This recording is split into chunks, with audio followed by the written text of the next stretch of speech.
Well, good morning. We're going to start out with probably the best part of the presentation, which is us not talking.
So the Horseshoe project was aptly carried a theme called Fixing the Mix. Well, we're proud to say that the mix is fixed. So PLC is a joint venture between Fluor and Balfour Beatty. Lead designers are WSP, it was PB at the time, and AECOM, along with our quality assurance firm, Robert Kistner. A core group of folks that have actually been together doing design build for quite a while and had the joy of working with TxDOT in partnership to complete the Horseshoe project on time, on schedule, and under budget. Just some brief facts. $798 million design build project. Replace existing bridges over the Trinity River, over the existing levee system, and all the fun stuff that comes with dealing with the Dallas Water Trinity Authority. Additionally, we constructed the 2 arches, the MMD bridge, which Ceason will give you a little bit more detail on that fun aspect of it. Reconstruction of essentially 2 multi-level interchanges at Interstate 30 and 35. Just to give some perspective and some numbers so you can appreciate the magnitude. Sometimes it gets lost when you drive through the project. One, you're focused on your life as you weave your way through the project, so a lot of times you don't get an opportunity to take in what's going around you. So we put together this presentation to give you a little snapshot. Everybody in here has got some kind of engineering perspective, so you look at cross sections to get an idea of what the relative scope is. So just take into consideration the 35 side of the leg of the project, and it really puts it into perspective when you look at where it was existing, and then look at the amount of infrastructure in relation to that, especially this, crossing over the Trinity River location. What it looked like in 2013, driving through there now, it's kind of hard to think back that's what we used to deal with. And now you look at it in 2017, especially if you've been down to Fuel City to get a taco recently, that whole area's opened up quite a bit. Looking down through the gut of it in the Mixmaster location, that section B, basically going from 16 lanes to 23. That's pretty much what it used to look like pretty consistently. It still kind of looks like this sometimes, but that's not us. That'd be the adjacent stuff that hopefully one of these days we'll be working on.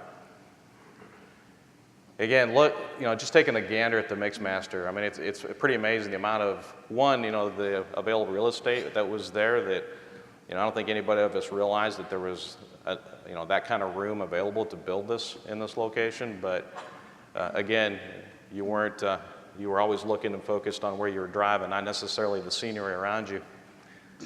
And then 2017, just the additional capacity and lanes. Over on section C, which is the 30 leg, you see the arches in relationship to the old 30 tollway. You see that in comparison to the new infrastructure that's out there now. I mean, it's amazing. I mean, when you stand out on the bridge deck, it's not now, but I mean when we were building it, if you're standing out on the bridge deck, it's pretty amazing. And then to give you some perspective, right? You got this little ribbon of road, and bam, all this. So pretty exciting stuff. And then we had the joy of working with the city of Dallas and Santiago, Calatrava to tackle the MMD bridge. Yeah, like Bob said, the city came to us early on that they wanted to build another signature bridge designed by Santiago, Calatrava. So we had to find a way to insert that into the design build contract. Probably not the best idea because we're handing the contractor 100% set of plans and telling them to go build it, where these guys, their strength is changing the design to make it work as they're building it. So we worked it into the contract. It was the city provided us the plans. We handed it over to these guys, and they found a way to build it. But the bridge is a single span. It's 1,125 feet. It is a thrust arch. It's about 31 feet wide, the superstructure is, but the actual bike path is about 18 feet wide. And as the screen shows, there's over 21,000 feet of cables. So just to give a few snapshots as we were going through the construction, building the footings, the custom formwork, which was used all of 4 times, and then trash. So some custom forms that were very skillfully done by some craftsmen in Kansas underneath the guidance of Aluminiforms. Battered shafts, 48-inch battered shafts with 20-degree battered. We tried to get rid of those battered shafts, but at the end of the day, still ended up with that challenge, which actually things went pretty smoothly. utilized the forms, again, assessed all 4 times, and never did get an opportunity to build them as a downtown park structure. I think some folks actually wanted to turn it into kind of a monument, but as soon as we got through with the work, we got rid of them as soon as possible, so try and forget about it. Just some numbers, again, to give you just an appreciation for some of the magnitude of the scope. When you look at the drilled shafts that were on the Horseshoe, and this isn't just the MMD, this is the entire Horseshoe project, you know, over 3 times the height of Mount Everest is in the ground out there. And when you look at the quantity of concrete in comparison to the next slide, there's actually more concrete in the ground than there is in the columns and the caps, which is pretty surprising given the aesthetic components of the columns and caps probably had a lot more, you know, concrete quantity than was actually probably really required. But again, you know, a pretty significant volume of concrete from a precast perspective, you know, pretty close to 65 miles of concrete beams. We say from West Fort Worth to east end of Dallas. If you're familiar with the area, it's pretty much like if you went from White Settlement to Rockwall, end to end. The other thing we were proud of in just the whole project is we were able to phase the job and design it without using steel structures. So we were, other than what's on the MMD, so all of the main bridge spans were all precast. So through all the phasing, all the configurations, we were able to still utilize precast. And that included the bridges spanning the Trinity River. We used the splice girder combination. So we had pretty close to 3 miles of strand that we multi-tensioned or tensioned in multi-stages. So to basically to create the 1,000-foot units across the Trinity River Bridge. So a tremendous amount of strand, post-tensioning in multi-phases. Not only just multi-stages, but actually side-by-side in multi-phases. So if you're a structural engineer, you can appreciate some of the challenges associated with that. Bridge decks, I mean, 52 football fields, how to put it in a Texas context. I mean, Olympic-sized pools, I don't have a lot of sense for what that is. I had some engineers put this together, so Fluor's corporate headquarters, I don't know what that really means. So I just know there's a lot of concrete in the decks. Again, dealing with the soils up in North Texas, a lot of different approaches, a lot of cement and lime. Fill a football field, again, football theme, 26 feet high. So I mean, you think over in Kyle Field, right, 26 feet full of lime and cement. A lot of paving. It's all kind of condensed, but it's wide, and you know, if you go from end to end, it's about 6 total miles, but over 40 lane miles. Again, the football field theme, 100,000 cubic yards of paving concrete. And of course, you have a lot of the mechanically stabilized earthen retaining walls. And throughout the whole phasing, I mean, imagine we have permanent drainage, but at the same time, we're building this thing in phases. So there's a tremendous amount of dealing with temporary drainage. And if you guys remember, there was a little period of time during the Horseshoe project where it seemed like it was never going to stop raining. Filled up the Trinity River pretty full. And we were dealing with a lot of temporary drainage throughout the entire project, but we did that with tremendous success. And of course, a lot of what happens and supports that is never visible, or people don't really truly appreciate what goes on dealing with the drainage. I'm trying to make drainage sound exciting. So, but you know what we're most proud of is just keeping the workers safe. Guys coming to work and going home the same way they came. It's a very key to our core culture, key to the TxDOT team. We were all aligned from safety from day one. And so, 2014 to 15, over 1 million work hours with no recordables. 2015 to 16, almost 1.5 million with no recordables. To date, we have over 5 million safe work hours. Received a couple of key corporate awards that in our business and transportation, it's not easy to get there. But there was definitely a core culture that we carried from our past projects and experience into this job. Really appreciate TxDOT's renewed focus and energy as it relates to safety, because that really goes a long way with the workforce. And then even related to the traffic, right? Yeah, the one thing that we track on a monthly basis is the number of incidents within the work zone. And one thing that we're probably the most proud of on this job is we check the pre-construction incidents, and we never consistently grew above those pre-construction incidents. So we track just about where we were when we started throughout the entire project, throughout all the phases over the past 4 years. And now that we're at substantial completion and the lanes are all open, it seems like the incidents are also tracking downward. So not a lot of projects can say that, and so we're pretty proud of that statistic. On April 23rd, we received substantial completion on Segment A, which is really the Horseshoe project in essence. Okay, so from a project management approach, we can talk about numbers, the size of the scope all day long, but at the end of the day, you had people that had to work together. You had to bring together a team that overnight had to become, in practice, doing what was best for the project on a daily basis. Put ego on the shelf and do what was best from day one. So we wanted to highlight just a couple of what we would consider some of the best practices going forward with how we approach the project management from a design build perspective.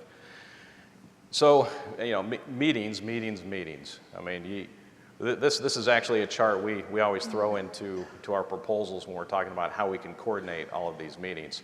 And I think, the key was to not get lost in the meetings.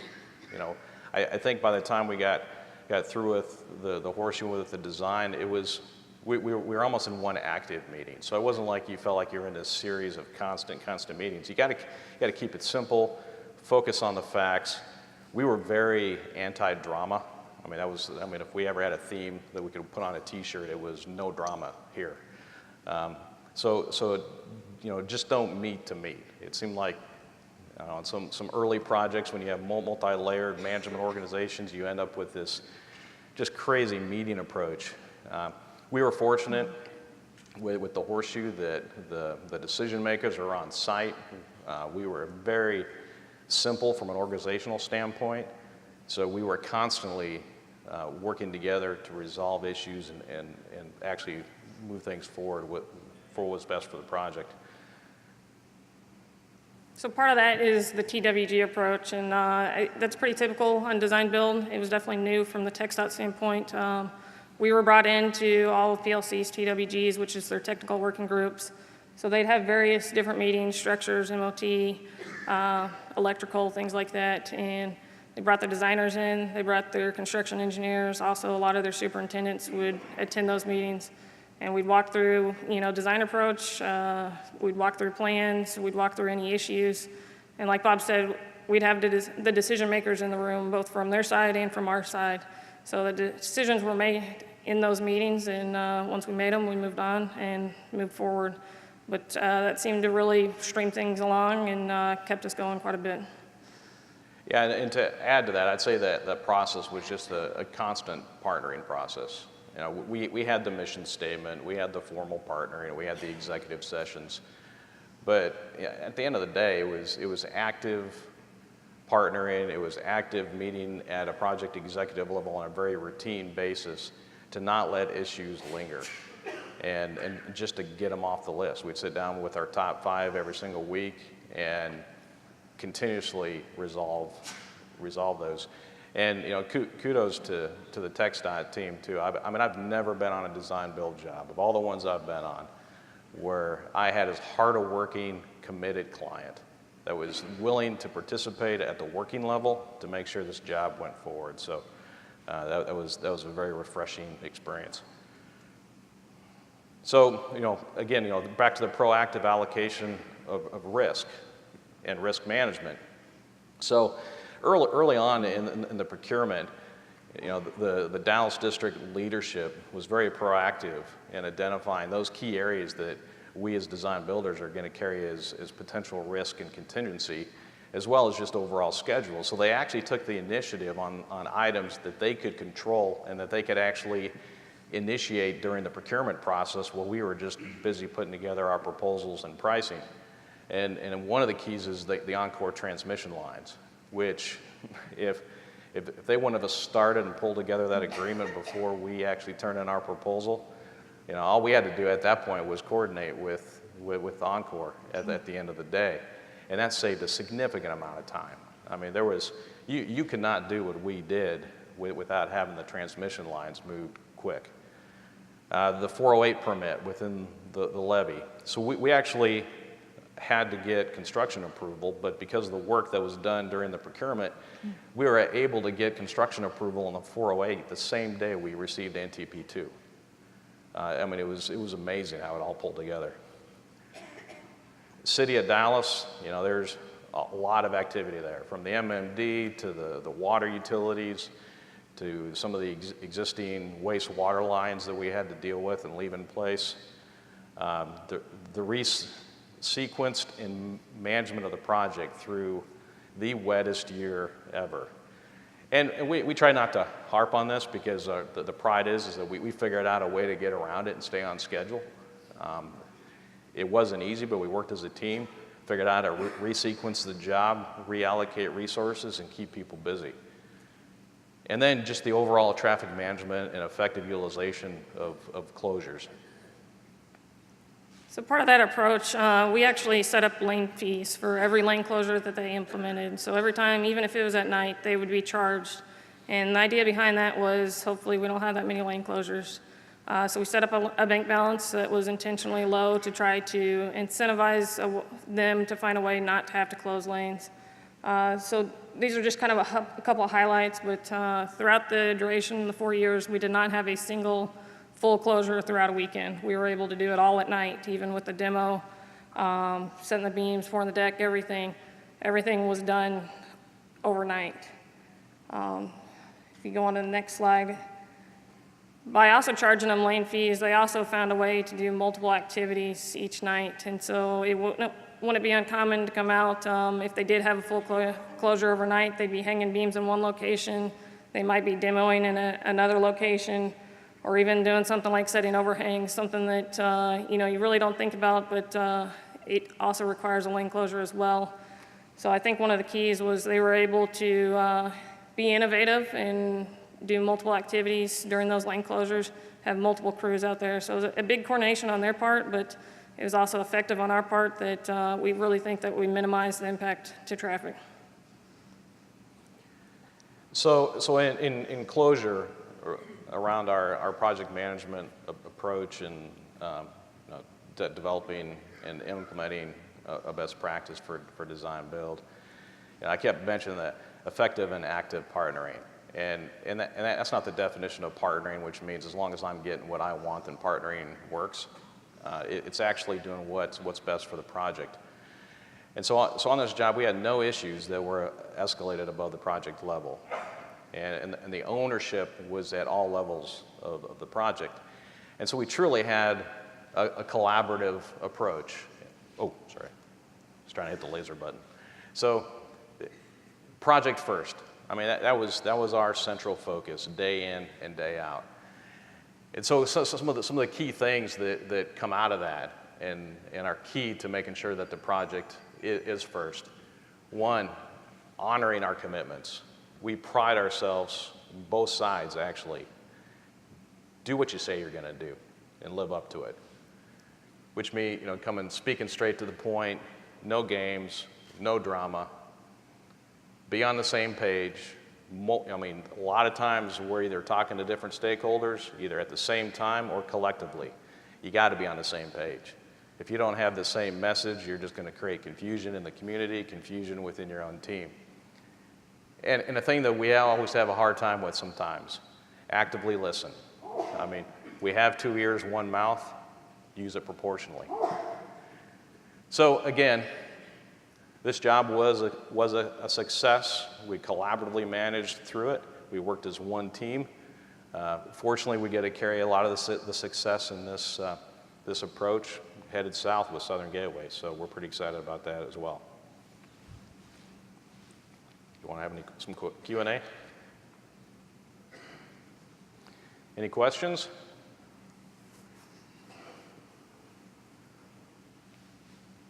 Did you use formal partnering with a facilitator? We did. We agreed upon a third-party formal partnering process, which established the escalation structure. We had a series. I mean, we still maintain a series of executive partnering just to make sure that everybody at the executive level understood that, one, that the team was resolving issues, that there weren't any hidden elements that maybe weren't getting escalated. We used it also as a means to, as a part of that whole process, you get an opportunity to take surveys of your project team. So you'll be able to get the feedback and make sure that we as a management team are effectively communicating to the project team either concerns related to resolving issues, approaches in management, clarifying any confusion as it relates to our overall approach to the project. But we did. Now, as we progressed through towards the end of the project, we became less dependent on the third party partnering as we became pretty experienced with dealing with that internally.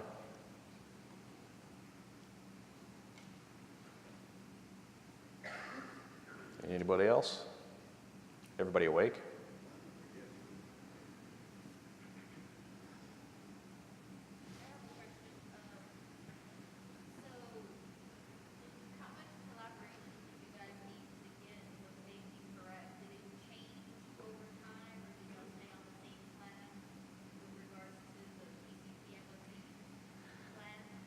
The MOT was in essence a living document.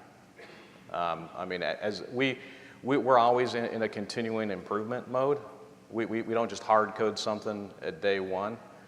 And fortunately, Ceason put up with this because we constantly were wearing them out on coming up with different ideas and ways to phase it, especially given some of the constraints with the weather. So it was not hard coded, and it did constantly evolve and change over time.